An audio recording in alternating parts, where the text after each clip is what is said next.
अभी कल ही की तो बात थी, हमारे लाडले टीम इंडिया के जितने भी फैंस हैं सारे ये सोच के बैठे हुए थे कि भाई हमारी टीम ने 5-0 कर देना है। साउथ अफ्रीका को तो हम वाइट वॉश करके भेजेंगे। यहाँ वो रेड बॉल थी जिसमें उन्होंने हमें वाइट वॉश कर दिया था, यहाँ वाइट बॉल में हमारा राज चलता है।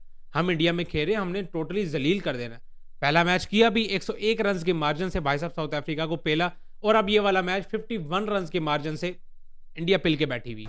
ये हालत हुई है बेचारी टीम इंडिया के साथ। और इवन के टॉस टाइम पे जब टॉस विन करती है टीम इंडिया, सूर्या कुमार यादव वो बड़ा खुश हुए फिर रहे थे कि भाई साहब टॉस विन कर लिया। ड्यू तो खैर अभी से ही पड़ रही है, हम वार्म अप कर रहे थे अभी से ही ड्यू इतनी पड़ रही थी। सेकंड इनिंग्स में तो भाई हम बैटिंग करेंगे, चाहे 200 250 400 मारो, हमने आराम से चेज कर देना। ऐसा सोच रही थी टीम इंडिया। पहले तो भाई साहब बॉलिंग करते हुए 214 रन सल्ली से खा लेते हैं, और उसके बाद बैटिंग में जो जलालत, सारी चीज़ों पे बात करते हैं। शुरू करते हैं भाई साहब, क्योंकि टीम इंडिया ने पहले बॉलिंग की तो बॉलिंग पे बात करेंगे, क्योंकि टीम इंडिया के बॉलर्स आज भाई साहब अर्शदीप सिंह, जसप्रीत बुमराह, T20 के स्पेशलिस्ट बॉलर, सबकी धुलाई हुई है। तभी ऐसे मैं कहता हूँ साउथ अफ्रीका के बैटर्स ने मारा, खासकर डी कोक ने तो मैं कहता हूँ जो हालत ख़राब की है, जो हालत ख़राब की है। और नीचे से आके फरीरा जैसा बंदा भी बुमराह को 2-2 छक्के मार रहा है। एक ओवर में 2-2 छक्के मार रहा है बुमराह, वो बॉलर जो कि कहते हैं कि भाई साहब जिसको छक्का मारना बड़ा मुश्किल है। इवन के उसके कुछ स्टैट्स भी मैंने देखे थे पिछले कुछ दिनों में कि 2021 के बाद तो 2024 तक वो बंदा सिर्फ और सिर्फ कुछ 6-7 छक्के खा के फिर रहा था। मतलब 2021 से 2024 तक उसको सिर्फ 6-7 छक्के ही पड़े हैं टोटल, और उसके बाद अब ये 2025 में कोई पता नहीं 10-12 छक्के खा के खड़ा हुआ है। इस हिसाब से वो जब से साहबजादा फरहान ने छक्के मारे हैं तब से बेचारे बुमरे की हालत वो ख़राब हुई हुई है कि अब वो आया गया लगड़ बगड़ बंदा भी आगे उसको छक्के मार देता। ये हालत हुई है भाई साहब बुमराह की। और अर्शदीप सिंह वो शहजादा तो कोई ऐसी को मैं कहता हूँ ओवर की पहली बॉल पे छक्का खा लेना और उसके बाद दबा के वाइड्स फेंकना। वो बेचारा गौतम गंभीर बाहर, वो वैसे मैंने कभी उस बंदे को ऐसे नहीं देखा कि वो बाहर बैठा चिल्ला रहा हो। उसका मैंने जब भी मुंह देखा ना गौतम गंभीर का, यूं बैठा हुआ है, खामोशी से बेचारा बैठा रहता है मासूम, कि भाई जैसे वो बंदा बोलता ही ना हो। लेकिन आज वो बंदा इतनी को वाइड्स फेंकी है, जब अर्शदीप सिंह ने, वो भी बैठा बाहर से अग्रेसिव हो रहा था, वो बाहर से बैठा सुना रहा था कि भाई सीधी करा ले, क्या कर रहा है तू। अर्शदीप सिंह जो कि लास्ट मैच में वैसे भी T20 में वो बंदा अच्छी तगड़ी बॉलिंग करता हुआ रहा है। मैं तो कहता हूँ बुमराह से भी ज़्यादा अगर T20 में कोई अच्छा बॉलर है तो वो अर्शदीप सिंह ही है, ठीक है। उसके बावजूद आज उस बंदे की ना लाइन लेंथ बन रही थी ना कुछ, दबा के मैं कहता हूँ कुट खाई है। थोड़ी सी ड्यू तो खैर आई भी थी, जाहिर सी बात है ड्यू की वजह से ही उनको ये मसले पड़ रहे थे। लेकिन भाई साहब बुमरे की भी हम लाइन और लेंथ ख़राब, वो भी फुल टॉसों पे फुल टॉसें मारी जा रहा है। साथ अर्शदीप सिंह तो खैर फुल टॉसें जोड़ो, वो तो लाइन पे नहीं फेंक रहा, वो तो इतनी उसने वाइडें फेंकी। एक ओवर में मेरा ख्याल है 6 पता नहीं 7 वाइड फेंक दी उसने। पहली बॉल पे छक्का, उसके बाद 6-7 वाइडें। आप सोचो कैसे बर्दाश्त कर रहे थे। वो वहाब रियाज वाला सीन हुआ था, जो वहाब रियाज भागता हुआ आ रहा है, रनअप टूट गया वापस जा रहा है, भागता हुआ आ रहा है, रनअप टूट रहा है वापस जा रहा है। वो बेचारा मिकी और तो उठ के ही ड्रेसिंग रूम के अंदर घुस गया, भाई मेरे पास बार बार ये कैमरा ना लेके आओ। वही कैमरा बार बार फोकस कर रहा था ना मिकी आर्थर को, आर्थर साहब अंदर जाके बैठ गए। भाई क्या देखना पड़ रहा है मुझे ये, ठीक है। आज वही हालत हुई थी बेचारे गंभीर की, क्योंकि यहाँ अर्शदीप सिंह से तो सीधा बॉल नहीं फेंका जा रहा था। ये हालत हुई थी खैर भाई साहब हमारे इंडिया के बॉलर्स की, जो कि वर्ल्ड क्लास बॉलर हैं भाई साहब।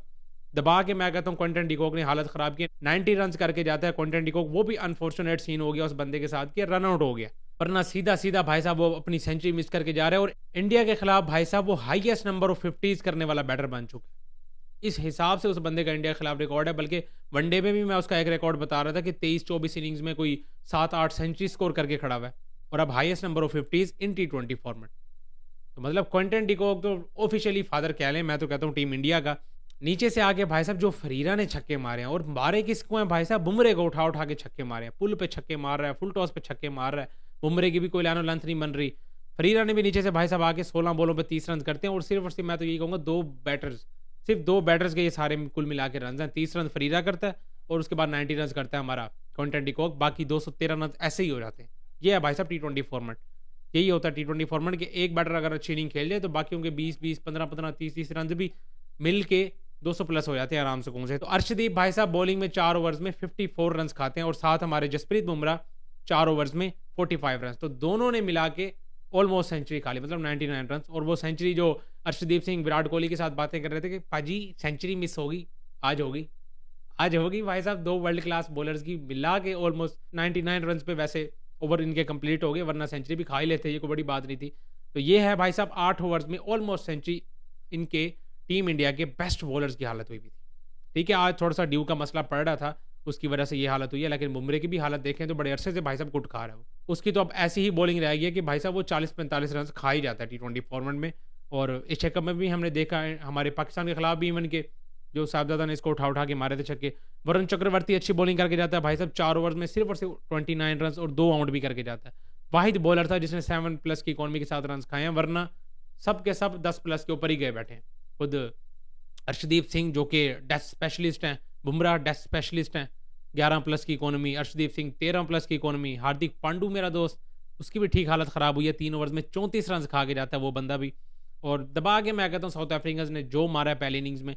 अच्छा, ड्यू का जो मैं सुन रहा था, बार बार कमेंटेटर्स भी बात कर रहे थे कि भाई साहब ड्यू, और इवन के टॉस टाइम पे भी मैंने पहले भी आपको बताया कि टॉस टाइम पे भी सूर्य कुमार यादव यही बात कर रहे थे कि भाई साहब वार्म अप टाइम पे भी ड्यू आया हुआ था। तो मैंने कहा भाई सेकंड इनिंग्स में तो कोई मसला ही नहीं होना, और टीम इंडिया के पास भी देखे रहे हैं तो बैटर्स तो अच्छे हैं। तो मैंने कहा अभी 214 ही हैं, आईपीएल में पता नहीं कितने कितने चेज कर लेते हैं, 214 शायद कर लें। वैसे टीम इंडिया का जो हाईएस्ट सक्सेसफुल चेज है वो है 208, 8 है पता नहीं 9 है, ठीक है। तो हाईएस्ट जो है वो 208-9 है सक्सेसफुल चेज जो है। उसके बाद से भाई हालत ख़राब, मतलब 208 से ऊपर जब जाएँ तो फिर टीम इंडिया से चेज़ चूज़ नहीं होता। और आज वही हुआ कि 214 रन चेज़ करने थे और टीम इंडिया से नहीं हुए। अब टीम इंडिया की बैटिंग में आ जाता है मेरा दोस्त अभिषेक शर्मा और साथ मेरा दोस्त शुभमन गिल।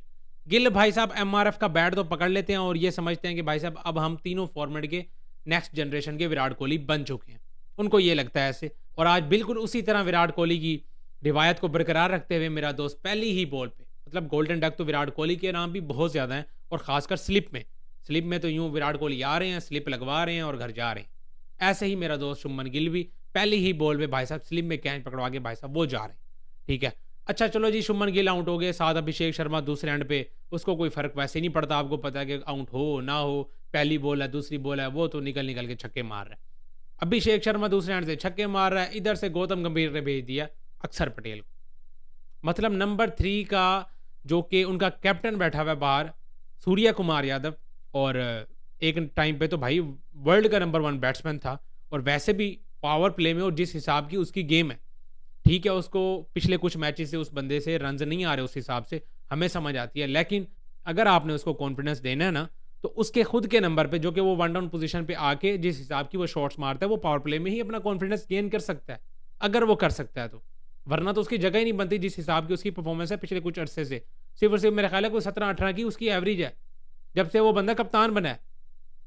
उसके बावजूद आपने उसको टीम में रखा हुआ है कैप्टन बना के, ठीक है। अब आपको ये भी लगना शुरू हो गया कि भाई साहब वो वन डाउन पोजीशन पे आके अच्छा नहीं कर सकता, मतलब एक अगर जल्दी आउट हो गया तो आपको अपने कप्तान पे ही यकीन नहीं है, आप उसको बैटिंग पे नहीं भेजते, आप सूर्य कुमार यादव की जगह भेज रहे हो किसको जी, अक्षर पटेल को, ठीक है।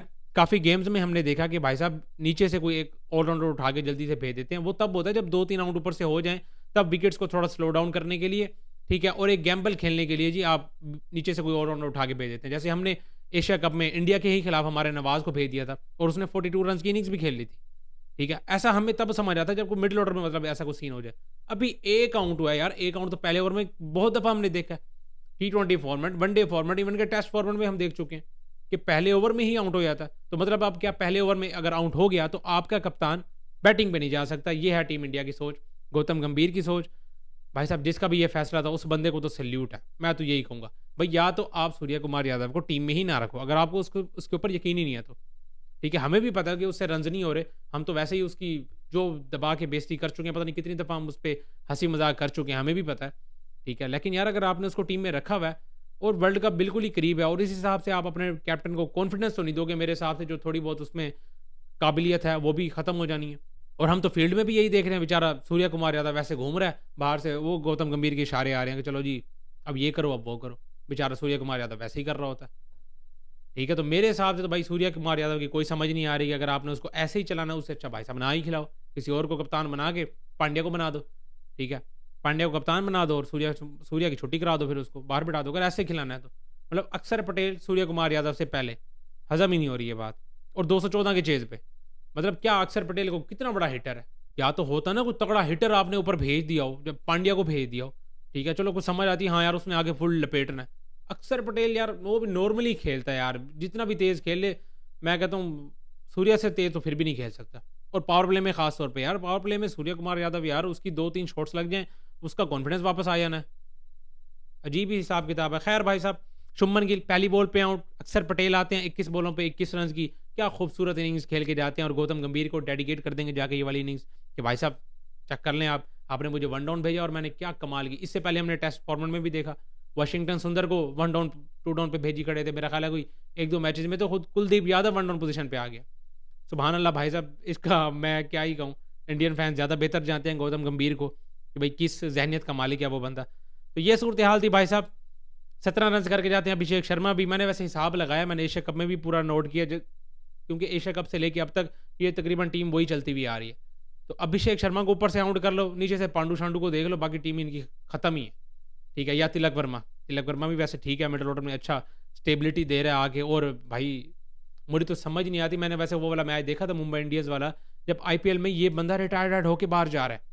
ठीक है, उस टाइम बिल्कुल ही थर्ड क्लास खेल रहा था, ठीक है, और ये बंदा रिटायर्ड होके बाहर जा रहा था। मैं तो वो दिन पे हैरान हूँ कि यार पता नहीं कितना घटिया दिन होगा इस बंदे का। ठीक है, वरना तो मैं जब से इस बंदे को देख रहा हूँ, ये भाई साहब जहाँ पे जिस तरह के स्ट्राइक रेट के साथ खेलना चाहिए ना, ये उस हिसाब से खेल रहा होता है। तो पांडु मेरा दोस्त भाई साहब आज सब कुछ सारा एटीट्यूड निकल के बाहर आया पड़ा था, जो उसने फसूल का एक अपने फेस पे बनाया हुआ है ना, अब मैं खाम खा का ये बंदा ऐसे एटीट्यूड में फिर रहा होता है। ठीक है, पिछले मैच में अच्छी तगड़ी इनिंग्स, मैच विनिंग नोक खेल के गया भाई साहब, और आज बल्ले पे बॉल ही नहीं आ रहा।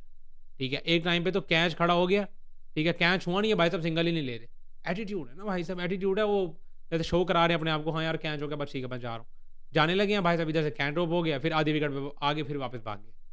अजीब ही एटीट्यूड चलता है भाई साहब इस बंदे का, अपनी दुनिया में घूम रहा होता है। मतलब वहां पे बॉल डॉट करके खड़ा हुआ, हालांकि सिंगल हो सकता था, तिलक वर्मा दूसरे हैंड से आधी विकेट पे आया, ये भाई साहब परली साइड पे मुंह करके यूं हाथ ऊपर करके फुल एटीट्यूड में खाम खा के मैं कहता हूँ शशके मारने के चक्रों में लगा रहता है। और आज सारे के सारे शशके इस बंदे के निकल गए भाई साहब, बिल्कुल पागल हुआ था। 23 बॉलों पे 20 रन की इनिंग्स, बल्ले पे बॉल कोई नहीं आ रही थी, वरना जैसे जिस हिसाब से ये बैटिंग करता है आज तो खैर उस हिसाब से बैटिंग नहीं हुई, और बिल्कुल पागल हुआ था।